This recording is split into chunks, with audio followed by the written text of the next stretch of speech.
Hola, papás, muy buenas tardes. Muchas gracias por conectarse. Estamos ya en nuestra segunda conferencia con el psicólogo Marco Antonio Rodríguez Izquierdo. El día de hoy, el tema, estoy viendo señales, cómo detectar el consumo de sustancias a tiempo. Bienvenido, psicólogo. Excelente tarde. Hola, ¿qué tal? Buenas tardes. Hola, ¿cómo están? Buenas tardes. Me da mucho gusto tener esta segunda sesión con ustedes. Les agradezco muchísimo el tiempo dedicado a este programa de intervención de prevención de las adicciones en los adolescentes.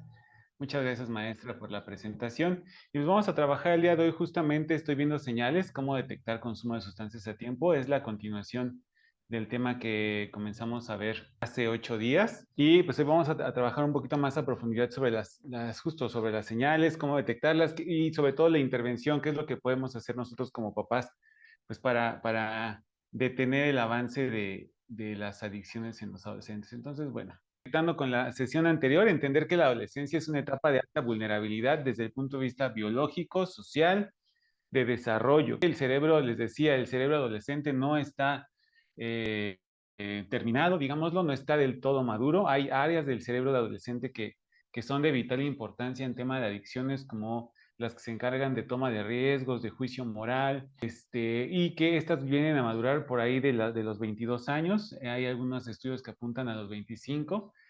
Sin embargo, ya entendemos que ya maduran por ahí en la adultez temprana. Entonces, esto los hace sumamente vulnerables al consumo de sustancias. También recordarles que a menor edad de inicio de consumo, mayor probabilidad de una adicción y mayor probabilidad también, perdón, de que haya daños graves a la salud del adolescente. El consumo no inicia de un día para otro, ¿no? Les comentaba que muchas veces, y hoy vamos a retomar justamente este tema, el ambiente, la familia, la zona geográfica, muchos factores, ¿no? Entendamos las adicciones como una situación multifactorial que no obedece solamente a una situación. Muchas veces en consultorio siempre pretenden los papás buscar justamente esa situación gol de oro, digo yo, que generó la adicción, y siempre les comento que no es una sola situación, que no es un solo factor, son varias cosas que hay que revisar, pero que la evolución de una adicción, que vamos a también a revisar, lleva su tiempo, ¿no? Depende también mucho de la naturaleza de la sustancia a la cual la persona se adicta. Va a depender del tiempo en el cual ya podemos llamar que una persona tiene una adicción.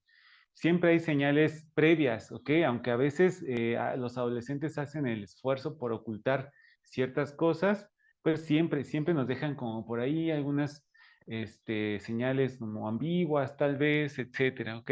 Les decía, vamos a identificar las señales tempranas de consumo, vamos a diferenciar también, ¿no? Entre cambios normales, esperables en la adolescencia, contra señales que sí pueden llamarse de alerta, ¿ok? La adolescencia es un proceso, es una etapa de proceso, es una etapa de cambio que al final termina en la adultez. Entonces hay cambios emocionales, físicos, ni se diga, sociales, que son muy normales e incluso esperables para un adulto, a un adolescente, perdón, normal o sano, ¿no? Yo les puedo decir, por ejemplo, que hay la presencia de cuadros depresivos o cuadros ansiosos que son transitorios y se quitan solitos, que el adolescente va superando y que son bastante esperables e incluso en algunos momentos deseables, porque eso implica justamente que el adolescente está aprendiendo a modularse emocionalmente. Pero vamos a ver cuándo, entonces vamos a estar alerta y cuándo se encienden los focos rojos, de que ya estamos tratando con alguien que posiblemente tenga una adicción. Y cómo saber actuar como padres sin empeorar la situación. Creo que me adelanto mucho en la ponencia. Los golpes, los castigos muy severos, realmente no son pues una solución a esta situación. Muchas veces pueden llegar a agravarla, o hacer que, ¿no? Que el adolescente en cuestión pues pueda incluso poner en marcha otros mecanismos para ocultar esta situación y poder seguir consumiendo, ¿de acuerdo? Entonces, bueno, el consumo es progresivo, ¿de acuerdo? Es decir, no inicia con un consumo alto, ¿no? Aquí tengo, por ejemplo, en esta lámina que tengo aquí en este dibujito, los tres factores importantes a considerar dentro de o para considerar una adicción. La primera de ellas es la dependencia, ¿no? Que puede ser física o psíquica, ¿no? Claro que puede ser biológica, digamos, em, corporalmente, la necesidad que viene también muy ligada al síndrome de abstinencia, que por ejemplo en el caso del alcohol, pues la resaca o la cruda, pues al final es un síndrome de abstinencia. En el caso de las adicciones comportamentales, como pueden ser videojuegos, apuestas, etcétera, incluso dentro de las adicciones comportamentales ya figura la adicción a la pornografía, pues también hay una dependencia psíquica en el entendido de que la persona necesita esa situación, ese momento, ese videojuego para lograr cierto nivel de estabilidad psíquica o cierto estado psíquico, ¿ok? Y también vamos a tomar en cuenta la tolerancia a la sustancia. Aquí es en donde va a haber cambios en cuanto a las diferentes sustancias a las cuales se puede hacer una persona adicta o situaciones, porque bueno, la tolerancia tiene que ver con que la persona cada vez necesita más cantidad de sustancia para lograr el mismo efecto. Aquí les decía, depende mucho de la naturaleza de la sustancia. No es lo mismo el alcohol, que ya les platicaba, que una metanfetamina, que requiere mucho menos dosis para lograr una alta tolerancia o menos tiempo también. Y también pues, los síndromes de abstinencia son diferentes. En el caso del alcohol, por ejemplo, un alcohólico que ya pues, lleva mucho tiempo bebiendo y que ya tiene, pues, digamos, situaciones biológicas graves, como puede ser una cirrosis, alguna situación en el sistema nervioso central, etcétera, pues los síndromes de abstinencia suelen ser muy complicados, muy duros, que incluso algunos cursan con alucinaciones, temblores, etcétera. Entonces, depende mucho, mucho la sustancia. Por ejemplo, el tabaco, ¿no? Quien haya intentado dejar de fumar, pues sabe que hay un síndrome de abstinencia que se caracteriza por irritabilidad, por deseo, ¿no? Cuando trabajamos adicciones, siempre pregunto o preguntamos los que trabajamos con pacientes, pues qué tanto se te ha antojado en la última semana, en los últimos días esta sustancia, se llama deseo o craving. Entonces, a mayor deseo de la sustancia, pues también aumenta mucho la dependencia, ¿no? Son como formas que tenemos los clínicos de ir midiendo, ¿no? Cómo se va moviendo o en qué grado de adicción o de dependencia estamos del paciente, de la persona consumidora, para saber también cómo trabajarlo. Entonces, por ejemplo, si hay un síndrome duro o grande o grave de abstinencia, pues entonces hay una alta dependencia y seguramente también una alta tolerancia. Entonces, por ejemplo, el tabaco es una de las sustancias un poquito más complicadas de dejar. Sustancias este, socialmente aceptadas, digamos, que son como muy normalizadas en la población, pues es muy complicado porque los síndromes de abstinencia suelen ser muy duros, sobre todo con el círculo social más próximo o cercano. Además de la dependencia, sobre todo hay una dependencia, también puede haber, por ejemplo, en el tabaco, retomo el ejemplo, pues hay una dependencia sí física, pero también hay una dependencia psíquica, porque muchas veces las personas depositan en el consumo o le atribuyen al consumo ciertos estados psíquicos, por ejemplo, ¿no? En el tabaco, pues yo me fumo un cigarrito para sentirme más tranquilo, o para dejar de sentir ansiedad.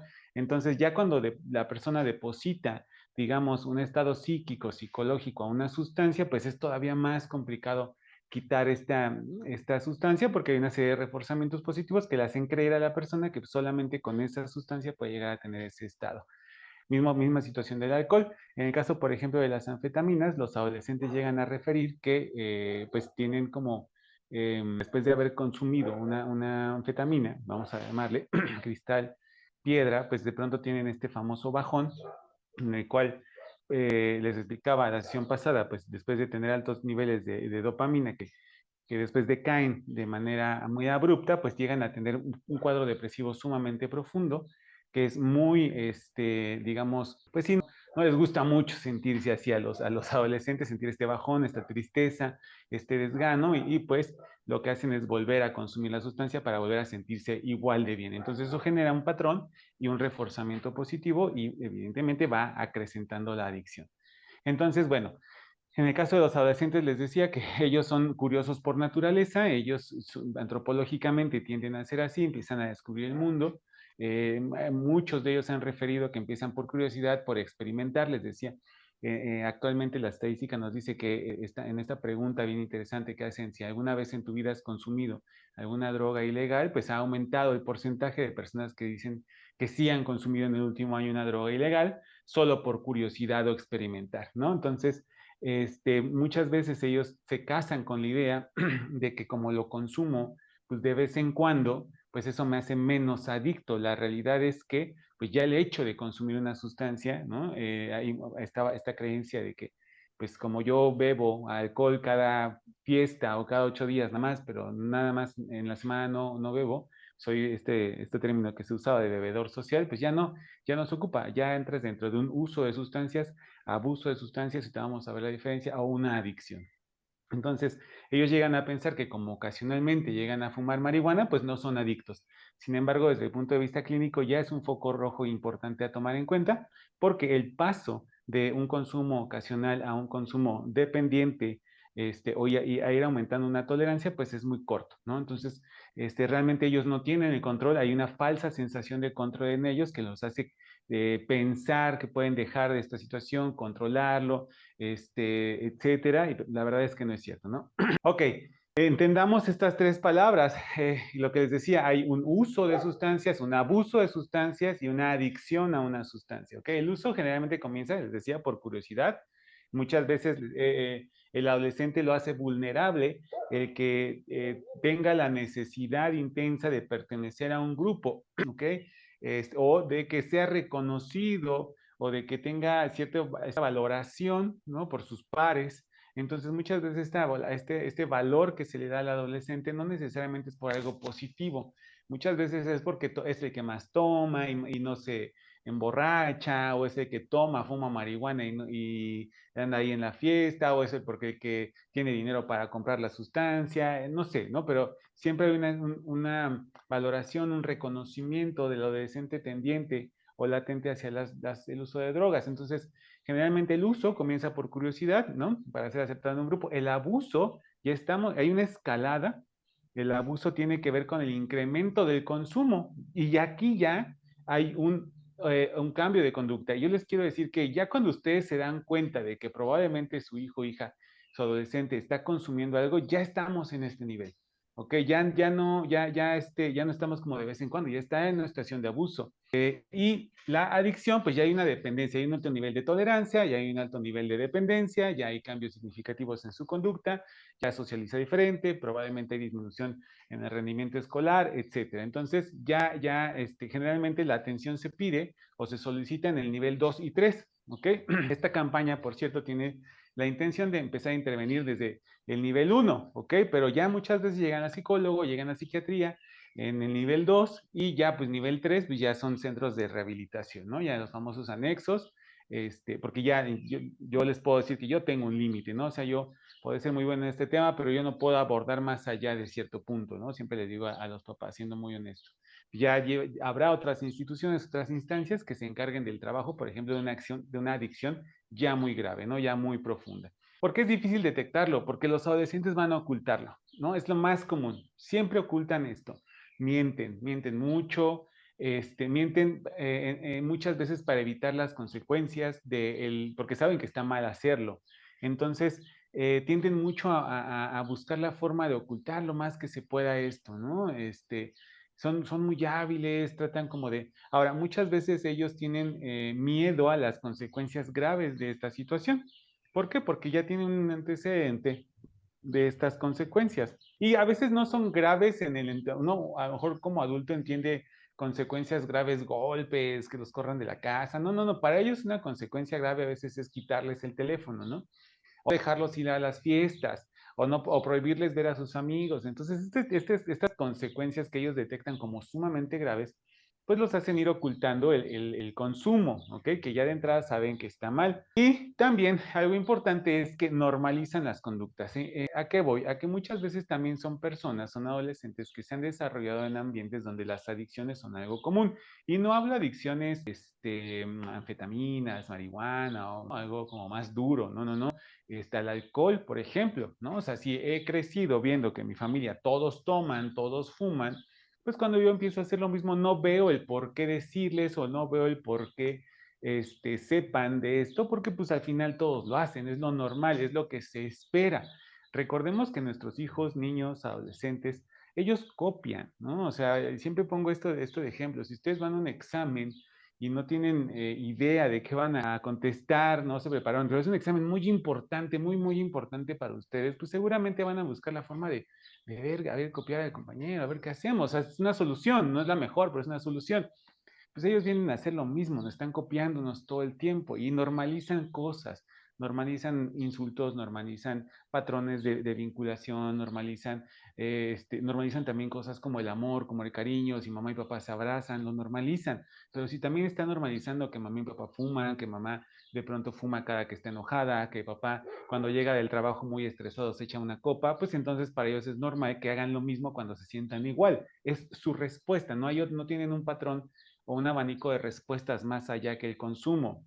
Justamente una parte de la terapia con ellos se trata de abrir un abanico de respuestas en el cual puedan, ¿no?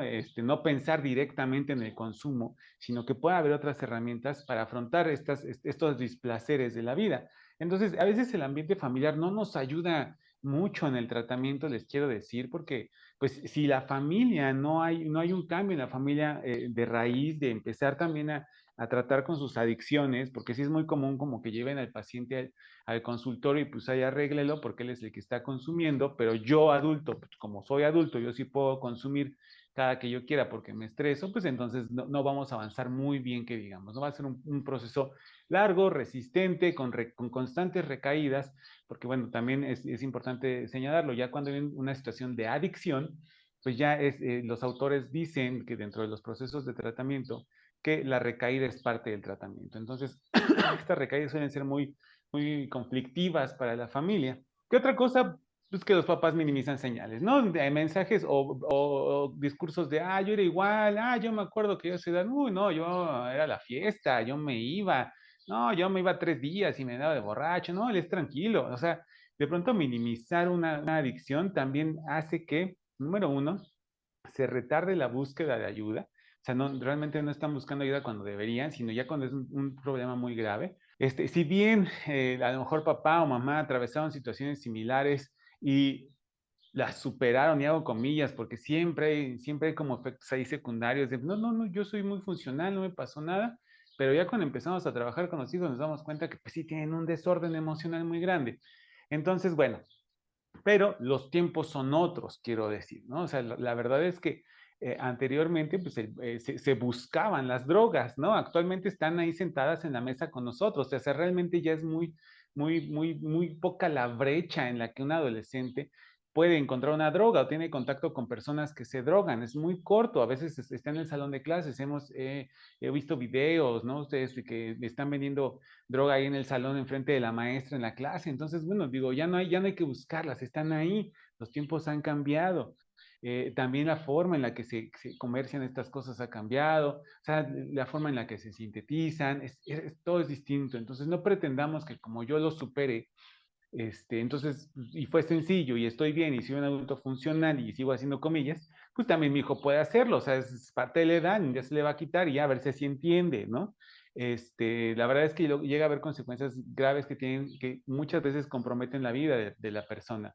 Y lo llegan a confundir, ¿no? Insisto, con la edad, ¿no? O sea, la edad de la punzada, es la edad del adolescente, así es que dale chance, esté experimentando, dale chance en la fiesta, pues que se quede con sus amigos y no, o sea, de pronto minimizar estas cosas, pues es también, dirían por ahí, hacernos de la vista gorda, porque sabemos que algo está pasando, hacernos ojo de hormiga, dicen, ¿no? O sea, como que no veo, como que sí me doy cuenta, pero es lo que les digo, o sea, de pronto de que yo adulto también pase por eso y pretendo dejar que mi hijo adolescente pase por eso, sin intervención, sin guía, sin nada, también habla mucho de mí como adulto, de que a lo mejor yo no tengo ni siquiera las herramientas para afrontarlo, para abordarlo y para poner un límite, ¿no? Entonces, pues eso ya es como una situación que yo tendría que trabajar, yo adulto. Les decía, hay cambios que son normales, esperables dentro de la adolescencia, ¿no? Por ejemplo, la búsqueda de la independencia. La adolescencia es este puente, esta parte de la vida en la cual nos separamos de nuestros padres.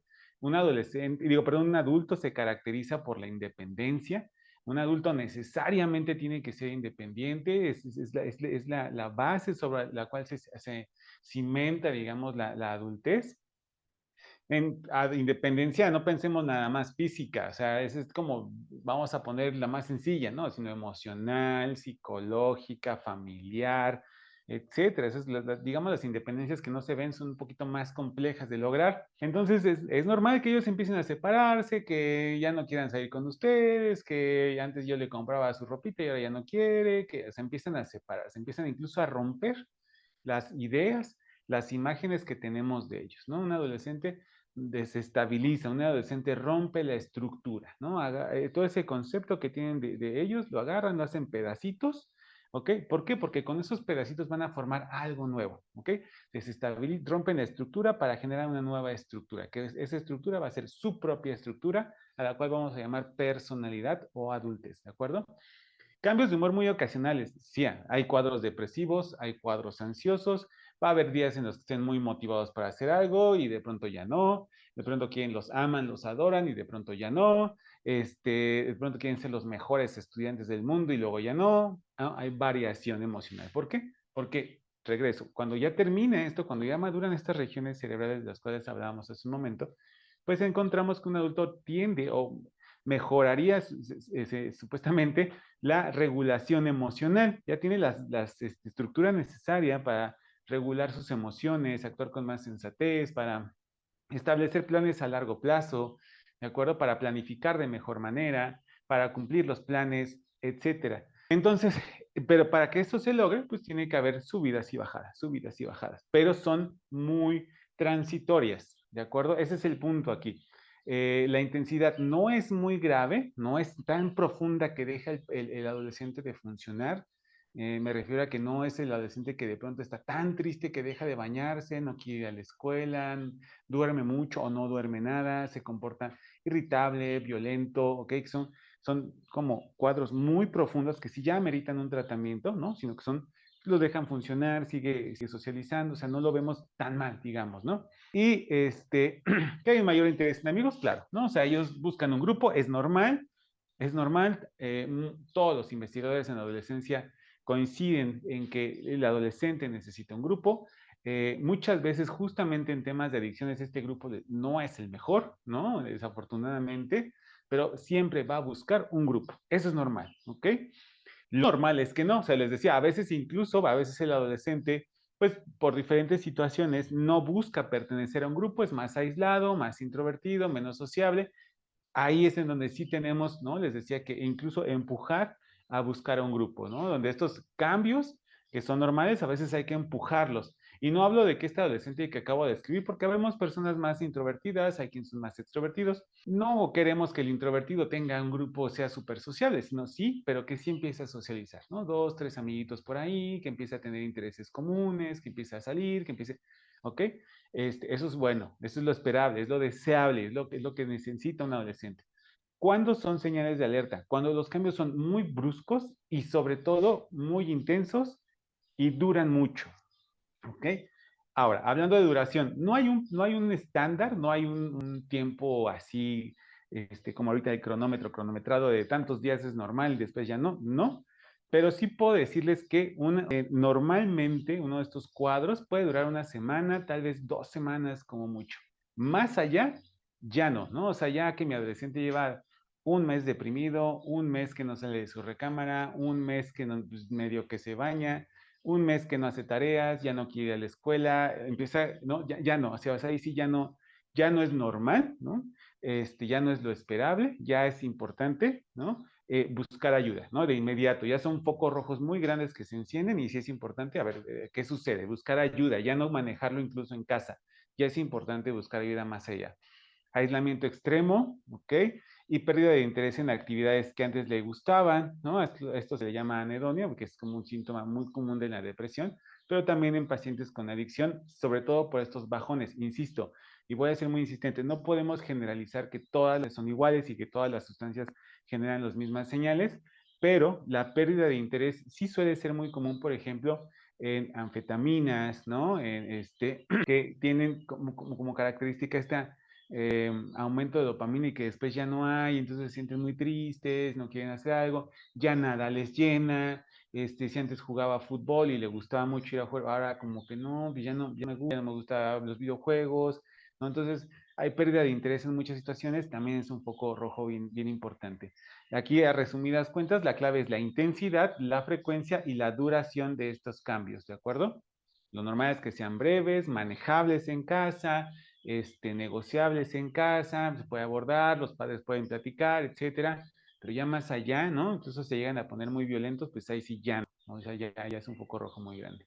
Ahora, hablando de señales emocionales y conductuales, irritabilidad, ¿no? Sobre todo son muy enojones. Ahora, la irritabilidad la entendemos sí hacia el ojo, sí hacia el enojo, perdón, si es un estado emocional que tiende mucho a ser parte del enojo, pero también irritabilidad lo podemos considerar cuando están muy, por ejemplo, que lloran mucho, ¿no? Muy tristes, o todo los pone tristes, o muy, voy a usar la palabra que usan ellos, como muy bajoneados. Eso también se puede considerar irritabilidad. Hay cambios de humor muy intensos, ¿no? O sea, insisto, puede ser esperable, pero hasta un punto, ¿no? O sea, el adolescente de pronto está bien y de pronto se pone triste, pero luego regresa a estar bien y va con la familia y de pronto pide abrazo de mamá y luego ya se quiere ir a su cuarto, entonces es manejable.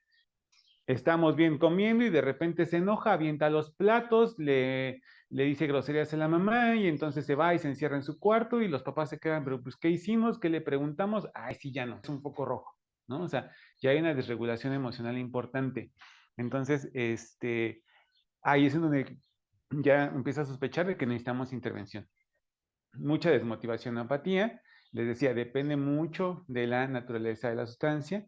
En el caso del alcohol, esto sí aparece, pero tarda en aparecer, ¿no? O sea, no estoy diciendo que sea mejor el alcohol que las anfetaminas, porque a veces eso se entiende en alguna plática justo de este tema, ¿no? Me decía, bueno, pero es que mi hijo nada más toma, o sea, él nada más toma y fuma, no se mete nada más. No, bueno, o sea, tampoco está bien, ¿no? Porque al final, insisto, si el adolescente empezó a beber alcohol a los 13 años, 14 años, pues imagínense un adulto de 25 o 26 años, ya va a ser un alcohólico, porque también el alcohol, aunque la escalada es un poco más lenta, pues sigue habiendo una escalada, entonces va a llegar a los 25 o 26 años ya con una adicción a un alcoholismo grave, ¿no? Entonces, no significa, pero sí llega a aparecer esta desmotivación o esta apatía por el consumo de alcohol. Ahora, el consumo de alcohol, también la gravedad, y quiero mencionarla, es que es una droga de entrada, ¿de acuerdo? Para los adolescentes se ha observado que el alcohol solamente es una forma de drogarse, es decir, muchos adolescentes o toman y fuman marihuana, o toman y consumen cocaína, o toman, o sea, siempre es algo más, es una droga de entrada, así se le considera una droga de entrada, entonces eso es también lo realmente peligroso del alcohol en el caso de la adolescencia, en el caso de la adultez no tanto. Pero en el caso de la adolescencia sí, o sea, y si sus hijos están en esta, porque de verdad en alguna plática sí me lo plantearon, ¿no? Pues es que mi hijo como nada más toma con nosotros en la casa cuando hacen fiesta, pues entonces está bien, no, o sea, ya no, porque actualmente así es, ¿no? Empieza a haber conductas desafiantes y muchas de ellas son causadas por el síndrome de abstinencia, déjenme les digo, ¿ok? O sea, el hecho de déjame salir con mis amigos, por favor, no te voy a dejar, te portaste mal, llegaste temprano, etcétera, se salen, ¿no? O sea, muchas personas he tenido que se salen a las 2, 3 de la mañana cuando todos están dormidos y se van pues, a consumir, ¿no? Porque esta abstinencia, este deseo de que les comentaba, esta dependencia tanto física como psicológica, pues de pronto les lleva a romper estos límites y a ponerse sobre todo en riesgo, porque imagínense salirse a las 3 de la mañana de la casa a buscar pues, sustancia, ¿no? Entonces, sobre todo por eso son las conductas desafiantes y empiezan a mentir mucho, a tomar dinero, empiezan a desaparecer cosas de la casa, etcétera. Aquí, estas señales conductuales o emocionales muchas veces son, ¿no? Consideradas como lo que todos tenemos en mente que es un adolescente, pues que es alguien rebelde, ¿no? Entonces realmente no, o sea, ya son focos rojos que hay que atender. En cuanto a señales sociales y escolares, pues, evidentemente bajo rendimiento académico, falta de interés, muchas llamadas de atención, muchos quieren dejar de estudiar, ya no le encuentran el sentido a la escuela, para qué estudio, etcétera. O sea, hay una gran problemática dentro de la escuela, además de que también se ha observado que pues, llevan sustancia a la escuela, ¿no? O sea, de pronto, como en casa a veces los adultos a cargo están, pues sí, vigilando, ya se dan cuenta que hay una situación, están vigilando y están ahí al pendiente, revisando, pues se les hace muy fácil llevarse a la escuela la sustancia, donde a lo mejor hay un poquito más de flexibilidad o o donde sienten un poquito más de movimiento, ¿ok? No es necesariamente es que la escuela no atención, simplemente que pues, ahí se les hace bien. O a veces también es porque ahí está el grupo, ¿no? O sea, insisto, esto es muy, consumo muchas veces en la adolescencia es grupal, es social. Entonces, pues el grupo está ahí, ¿no? Entonces, pues por eso llevan las sustancias de escuela, ¿no? Entonces, también un poco por este tema de romper las reglas, por ganar, digamos, cierto nivel dentro del grupo social. Hay que recordar que para ellos es muy importante el grupo social, entonces, pues el que ellos hagan este tipo de cosas les da cierto nivel. Si fuese así, pues ya habla mucho de las necesidades del paciente, ¿no? Ya habla mucho de las necesidades del adolescente de querer sentir más nivel de autoridad o de reconocimiento dentro de un grupo. Seguramente en casa no está sintiéndolo. Entonces, bueno, ahí podemos abordar muchas cosas, pero empieza a haber muchos. Ok, señales físicas, las más evidentes, les digo, aquí sí es importantísimo, no se queden aquí, bueno, en este dibujito que traigo aquí, que tiene que ver con las metafetaminas, que por ahí encontré, no se queden con que todas las adicciones dan estas cosas. No. Sí, me tardaría mucho y tendría que darles yo un curso de adicciones, ¿no? Porque pues cada sustancia tiene diferentes señales, tanto físicas como psicológicas. Por ejemplo, aquí vemos en las metanfetaminas pues que hay comportamientos repetitivos, hay euforia, ¿no? Los pacientes que consumen metanfetamina son como muy alegres, muy extrovertidos, muy, hacen de todo, van para acá, ¿no? Y son disfóricos, entonces están como tristes, pero de todos otros, en algunos, sobre todo en la adolescencia, cuando la libido, ¿no? Tiene como a tener ahí cambios, activarse el desarrollo psicosexual y el deseo sexual muy intenso, pues empieza a haber alteraciones del líbido, ¿no? Y empieza a haber una hipersexualización de la persona que son cambios, insisto, hay que suponer que hay un antes y un después. O sea, si mi hijo o hija antes era como muy tranquilo, no hablaba mucho, pero de un tiempo acá lo veo que todo el tiempo está hablando, es muy alegre, grita, brinca, a ver, hay algo raro, ¿no? O sea, no creo que sea, ¿no? Y luego está triste y se encierra en su cuarto, ¿no? He encontrado, por ejemplo, en el líbido, en el solo del líbido, pues pornografía, lo he encontrado que se está tocando, se está masturbando en todos lados. Bueno, entonces ahí empieza a ver como ya focos muy rojos, ¿no? Y siempre está en alerta. De hecho, las metanfetaminas hacen que no duerman. Hay un trastorno del sueño, ¿no? Que empiezan a dormirse cada vez más tarde o de plano ya cuando el consumo es muy grande, pues dejan de dormir. O sea, son pacientes que llevan 3, 4 días sin dormir, ¿no? Y se les ve ojerosos, cansados.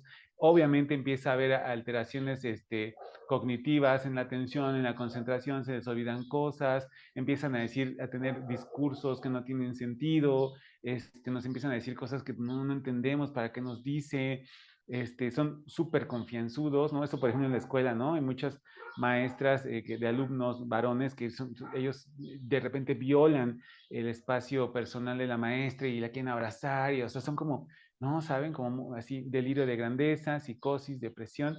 Esto ya es un indicador de daño cerebral, neurotoxicidad. Estas sustancias, les decía, no necesariamente son puras, o sea, de pronto las mezclan o las cortan con una serie de sustancias que ustedes no se imaginan, y entonces eso pues empieza a intoxicar a las personas, empieza a haber visión borrosa, en algunos pacientes, dependiendo, insisto, de la sustancia, empiezan a perder la visión, el olfato, el gusto. En el caso de las metanfetaminas, perdón, hay lesiones en la piel, ¿no? Como barritos, como así como manchas, una piel muy reseca, muy pálida, muy blanca. Empiezan a perder las piezas dentales. Ya en situaciones muy avanzadas pierden mucho peso, hay daño renal, daño cardíaco. O sea, y insisto, por ejemplo, en el tema de las metafetaminas, en específico cristal y piedra, esto es muy rápido. Rápido les quiero decir 1 año y medio de un paciente que empieza con un consumo, ¿no? Ocasional que avanza hacia un abuso y una adicción, 1 año y medio, por mucho, dependiendo del estado de salud previo de la persona, pero por mucho, y ya empezamos con esas situaciones. Y la verdad es que es muy preocupante porque, ok, sabemos, ¿no? Sabemos todos que las drogas destruyen neuronas y que las neuronas no se regeneran. Eso es verdad, ¿no? No hay plasticidad neuronal que supla esas neuronas, aunque pueda haber si el paciente deja de consumir, puede haber una recuperación parcial de algunas funciones. Sin embargo, por ejemplo, pues el daño renal ya no, ¿no? O sea, ya los riñones que se lastiman, pues ya no habrá forma, ¿no? El hígado a veces no. Entonces, bueno, ya pronto ya abordar esto después de 1 año y medio, ya no, ¿no? También entender que, por ejemplo, en el caso de las metafetaminas, se calcula que hasta un 93% de las personas que intentan dejarlos solo, o sea, sin atención especializada, de algún centro, de un psicólogo, de un psiquiatra, etcétera, vuelven a recaer, ¿no? Hasta el 93%. Entonces, la recaída de las metanfetaminas es sumamente alta. No está tan lejos del alcohol, estamos hablando de un 87%. El alcohol tiene la característica de que es pues, muy social, ¿no? O sea, por eso les decía, si me llega un adolescente que es alcohólico, que sí los he tenido, pues también hay que decirle a la familia que tiene que dejar de beber, que tiene que dejar de beber o dejar de ir a fiestas, porque pues no podemos nada más pensar que el adolescente deje de beber y que ya, ¿no? Ya él es el que tiene el problema, ya si él ya no podemos seguir consumiendo como es, ¿no? Como viene haciendo, pues no, la verdad es que no. Entonces, bueno, este, por regla general, ojos rojos, vidriosos, llorosos, esta alteración del sueño, sobre todo, lo que más vamos a ver en la mayoría de ellos es alteración del sueño y cambios del apetito. Pero insisto, y voy a decir, perdón que sea repetitivo, perdón que esta sesión se trata de señales, todas las sustancias son diferentes. El alcohol en un principio probablemente no genere estas cosas. De hecho, es también otro de los peligros del alcohol, que funciona como reforzamiento, pues ellos son jóvenes, su metabolismo está, vamos a decirlo, al 100, su hígado también, entonces metabolizan muy rápido el alcohol y todo, no les genera resaca, eso les genera como esta sensación de, pues puedo volver a tomar y no pasa nada, ¿no? Entonces estas alteraciones probablemente tarden mucho en presentarse. Eso no significa que esté bien tampoco, ¿no? O sea, tampoco se trata de, pues vamos a darle chance de ya está bebiendo, pues hasta los 21, ¿no? A los 21 vemos cómo le quitamos esto, no, para nada, o sea, ya hay un peligro, ya hay un riesgo. Hay descuidos en la higiene, hay olores extraños en la ropa, en el cuarto, ¿no? De pronto, por ejemplo, en el caso de la marihuana son como que pues ya pusieron su incienso. ¿Por qué? Pues quién sabe, ¿no? Porque quiere que huela a canela su cuarto de la nada, ¿no? O empiezan a meter como aromatizantes, o de pronto la mamá lavaba la ropa, pero ahorita ya no quiere que lave la ropa, o cosas así, ¿no? O empiezan a encontrar como, ya saben, las bolsitas pequeñitas, ¿y para qué es esto, no? O sea, empieza a haber cosas raras. Y esto suele pasar con el consumo ya avanzo, ¿de acuerdo? O sea, señales materiales indirectas, empieza a desaparecer cosas de la casa, ¿no? Ya cuando empiezan a desaparecer cosas de la casa, ya estamos graves, ¿no? O sea, ya que se pierde que la plancha, que la olla express, que la impresora, o sea, se empiezan a perder cosas, ¿no? O dinero, ¿no? Es que la mamá dejó dinero en su cartera y pues de pronto ya no estaba, ¿no? Entonces, híjole, ya ahí ya tenemos un foco rojo muy grande, porque entendamos que, les decía, la adicción sigue una escalada. Y en un principio, la verdad es que ellos tienen ciertos límites como muy morales, muy sociales, ¿no? No agarres el dinero de tu mamá, es un límite, o sea, realmente, pues de alguna manera lo respetan. Pero a veces el deseo, la dependencia es tan alto, ¿no? Que pues esos límites se borran, se desdibujan, o sea, de pronto ya es tanta la necesidad que esos límites morales pues ya van y agarro el dinero de mi mamá o le robo cosas al hermano o agarro, ¿no? Entonces, o ponerse en riesgo, como les decía, salirse a las 3 de la mañana, entonces ya son focos rojos muy grandes, ya sí ya necesitamos una intervención. ¿Ok? Empezamos a encontrar objetos extraños, oye, este encendedor de quién es, ¿no? Y esta pipa, ¿no? Estos famosos, los heaters o las pipas estas de vidrio o cosas así, o los VAPs. No, es que me lo dieron, mamá, me lo dieron a guardar, ¿no? Que es lo más común, me lo dieron a guardar, pero no es mío, no vayas tú a pensar que yo. Ok, vamos a suponer que le creemos al adolescente, vamos a suponer que sí, que efectivamente se lo dieron a guardar porque en la casa del amigo o la amiga pues no, pues se corría el riesgo, perdón, de que le encontraran esta cosa. De todos modos hay un foco rojo que se enciende porque, pues, a ver, ¿por qué te juntas con alguien que consume, no? Insisto, en algún momento se vuelve latente la posibilidad de que también el adolescente consuma. Entonces, a veces los papás son como, no, ya le pregunté y sí, le hicimos ahí por ahí un doping y salió negativo, no es de él, ya no, perfecto, ok, entonces ya estoy bien con papá, tranquilo. No, al contrario, están muy a tiempo de evitar un consumo, porque puede haber un 70-80% de probabilidad de que en posteriores semanas o días, este adolescente empiece a consumir también. Entonces, si encuentran cualquier cosa rara, ¿no? Cualquier cosa que no les cuadra, que ya son indicadores o ya son señales importantes que no hay que ignorar. Empiezan, sobre todo los varones, a usar un montón de perfume, ya saben, estos desodorantes se bañan en desodorante, ¿no? Llegan a la casa oliendo así, ay, pero ¿por qué te pusiste desodorante, no? Chicles, ¿no? El alcohol, por ejemplo, llegan con la boca llena de chicle, con que ya se tomaron un café, porque iba a ir la mamá o el papá por él, te tienen que bajar la borrachera, se tomó un café, se tomó la leche, ¿no? Entonces, huelen raro, ¿no? O sea, la verdad es que huelen raro, o empiezan a pedir permisos poco comunes, ¿no? O sea, el adolescente, por ejemplo, que nunca se quedaba en casa de un amigo o amiga, pues ahora de pronto, oye, ¿me dejas quedar? Está raro, pues siempre quería llegar a su casa. Bueno, pues quédate, estás con tus amiguitos, ¿no? Entonces, de pronto, ese tipo de cambios nosotros papás, o sea, sí, sí es importante, digo, a lo mejor estoy promoviendo un poco la paranoia, alguien me puede decir, pero en temas de adicciones, en temas de adicciones en adolescentes, híjole, la verdad es que no, yo por experiencia, ¿no? Que les decía, he trabajado en diferentes centros, en hospitales psiquiátricos, estuve trabajando en un hospital para pacientes duales. Yo no dejaría pasar estas señales. Yo no se los recomiendo. Y ¿qué más? Ok, señales digitales, ¿no? La nueva realidad actualmente conviene, ¿no? En cada plática, siempre les digo, interesante para mí es que antes, hace años, pues no tenía yo que hablar de la vida digital o las cuestiones digitales, no eran parte de la realidad de las personas. Actualmente, la verdad es que los adolescentes pues ya nacen con esta vida digital ahí enfrente, ¿no? Ya es muy poco común. De hecho, yo creo que nadie, ningún adolescente no tiene un Instagram, no tiene un TikTok, o sea, es muy raro, tiene una vida digital. Entonces, bueno, también hay que abordarla, ¿no? Entonces, ¿qué pasa? Pues uso excesivo del celular, ¿no? En secreto sobre todo. Empiezan a buscar la forma de estar en el celular todo el tiempo. Y no hablo de las adicciones comportamentales que les decía, que puede ser, sí, la adicción al teléfono, la adicción a los videojuegos, que no, si bien no son una adicción a una sustancia, sí presentan los mismos síntomas o las mismas características que yo les acabo de platicar de una adicción, ¿no? Incluso el deseo. Pero empiezan a usar el celular, pues sí, justo para ponerse en contacto con las personas que les venden estas sustancias. En este sentido, ellos empiezan a tener un cambio en el lenguaje o la articulación del lenguaje o de cómo se refieren, ¿no? De pronto los papás me han llegado a referir, sí, empieza a usar otro tipo de emojis, empieza a usar otro tipo de redes, de chats, ¿no? Entonces nunca ocupaba, por ejemplo, voy a decir algo Telegram y de repente pues ya tiene instalado Telegram o algunas otras redes sociales que no conocíamos y está pues ahí todo el tiempo, ¿no? Entonces, es raro, o sea, insisto, todo esto es como, todo lo que se sale del patrón debe generar sospecha. Eliminación constante de conversaciones, ¿no? Dentro del WhatsApp no tiene nada, ¿no? O tiene esto de la duración de 24 horas, entonces pues realmente nunca sé qué platican, nunca sé, todos sus chats están vacíos, les decía, cuando antes no lo hacía, ¿no?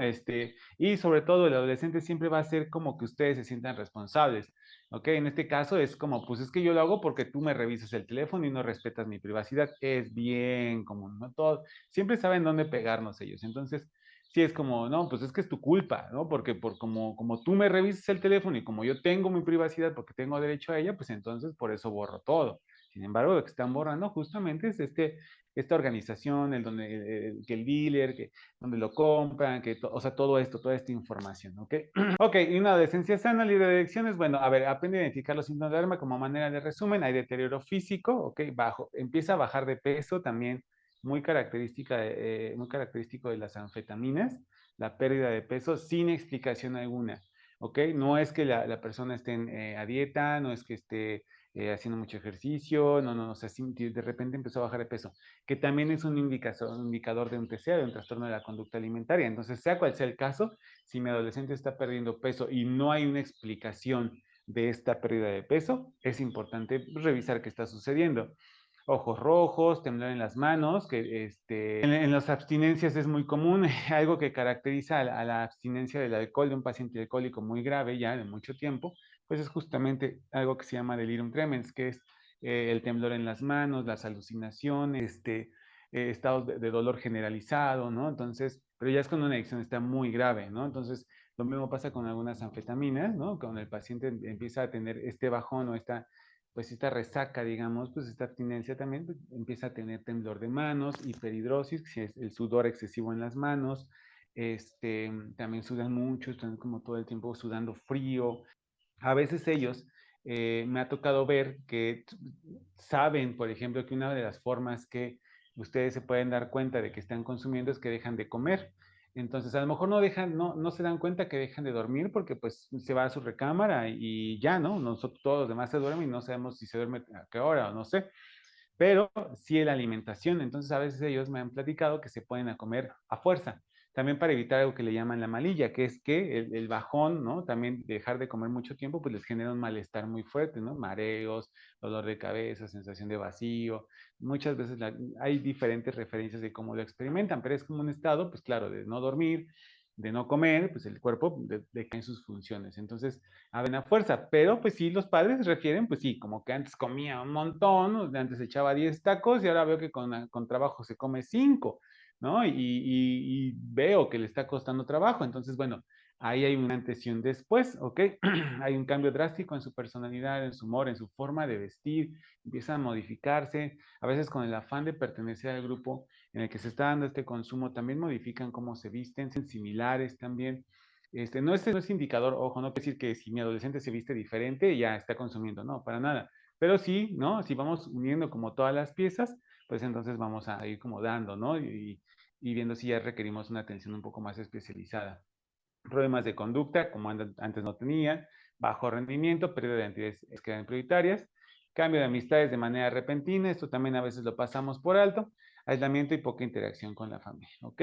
Ahora, ¿qué errores comunes cometemos los padres? Pues minimizar, ya les decía, ¿no? O sea, ese yo creo que es el más grave de los errores que cometemos los padres, hacerlo chiquito. Ah, no pasa nada, es la edad, al rato se le quita, a mí me pasó igual, yo tuve un hermano que igual lo hacía y mira, y ahorita ya va muy bien, comillas, ¿no?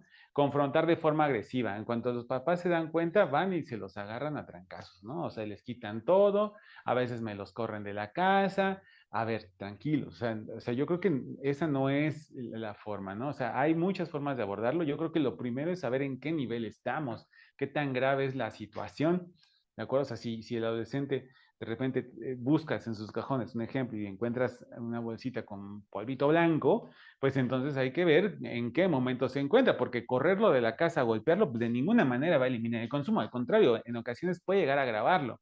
Entonces, a ver, vamos a revisar en qué punto estamos, ¿no? ¿Qué les sugiero revisar? Lo que les decía, frecuencia de consumo, ¿no? Esto se le llama patrón de consumo. Frecuencia de consumo, cantidad de consumo, cuándo fue la última vez, hacer un doping y con base en eso empezar a tomar decisiones, ¿no? Si de pronto es restringir las salidas, enviar a terapia, revisar si con el psicólogo si requiere psiquiatría, ¿no? Revisar con atención primaria si es que requiere un internamiento, o sea, ver cómo se puede abordar, ¿ok?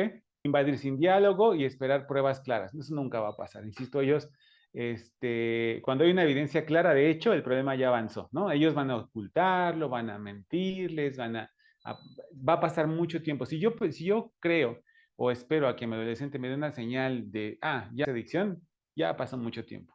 Ok, les decía, la sesión pasada, también para retomar, y esto es importante, que mucho de la terapia también se trata de aumentar factores de protección, los factores protectores, y disminuir factores de riesgo, ¿ok? Por ejemplo, y aquí le pongo en esta tablita, ya para ir cerrando, ¿cuáles son los principales factores de riesgo?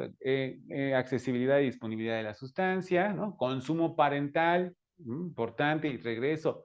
Ellos copian, ellos modelan. Si yo adulto, ¿no? Me echo mi copita para sentirme mejor, espero el fin de semana porque ya trabajé toda la semana y el fin de semana me voy a poner hasta las chanclas, pues porque estoy muy estresado y me lo gané, pues seguramente ellos van a crecer con esa idea. Fracaso académico también ha sido un factor de riesgo importante.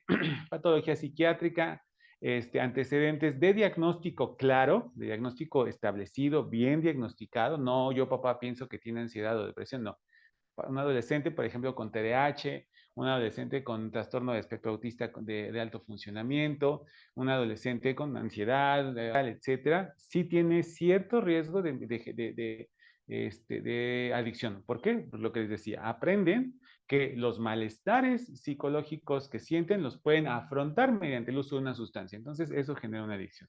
Conductas delictivas, que es comportamiento disocial, y aceptación social de consumo, ¿no? No nada más en un núcleo, digamos, familiar, también, ¿no? Les decía, a veces hay comunidades en las que el consumo, pues, está incluso aplaudido, celebrado, generado, sostenido, etcétera.